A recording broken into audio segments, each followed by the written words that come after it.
Go, go, go, go, go, go, go, shorty. It's your birthday. We gon' party like it's your birthday. We gon'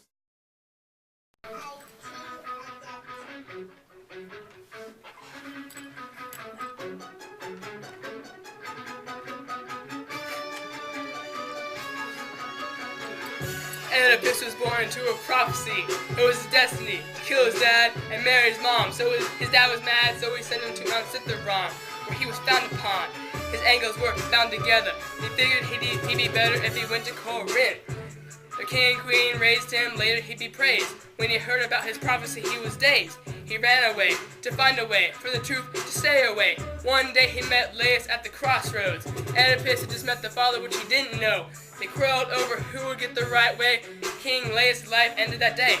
Only one man survived to see another day. Oedipus arrived in the city of Thebes. A sphinx terrorizing the city is all that he sees. Oedipus solved the riddle because he was pretty witty. In Thebes there was no king in sight, so when Oedipus came along, the future looked bright. The Queen Jocasta was alone, so Oedipus got the throne. After that, he got in his zone. He and Jocasta made some pasta.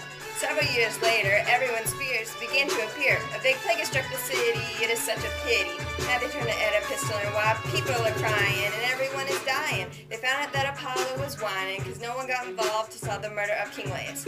Oedipus vowed to solve the murder. He first went to find the blind prophet Tiresias. Tiresias was skilled because he knew who killed Laius. Tiresias was not tell, so Oedipus began to yell and go insane. Tiresias told him, "You are to blame. You killed Laius." The chorus does not believe him because he has no proof. They remain aloof. Oedipus says to his uncle, "Man, you're a hater," and calls him a traitor. Oedipus and Creon fight for a while. Oedipus feels like he's being framed and doesn't want his name to fame. Jocasta breaks up this fight with a mild tone and treats Oedipus like a child of her own. She tells Oedipus to forget the prophecy because it's just a load of hoo-ha and it's losing the moolah. Oedipus begins to remember that awful day when he slayed the king and ran away. He asked Jocasta about the day the king went away and never came back to stay. Oedipus starts to think that he is to blame for all the thing that brings Thebes shame.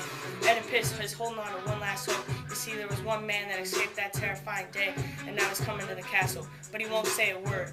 Oedipus makes him tell everything that he knows, and he is shocked at what he's heard. The messenger arrives in Corinth and brings a different message. They said Oedipus is dead, but not to worry, it owns his head. The people want Oedipus as their king, which make them sing. But Jocasta is happy and she gets a little sappy, but the prophecy could not come true, but soon it was still pursued. So Oedipus would not go to Corinth for the fear of sleeping with his mother, but the messenger tells Oedipus that Oedipus was just some other. Even though the messenger brings bad news, he does not mean to confuse. But Jocasta gets the picture and leaves the room in utter blues. She runs to her room, which will soon be her tomb, ripping out her hair like she just don't care. Oedipus is close behind, will soon be blind. He bursts down the doors in a screaming rage and finds his wife hanging just above the stage. Oedipus notices her on top of the bed, takes off her brooch, and his eyes are what they approach. The pins dig straight in, they start to spin till the blood reaches his chin.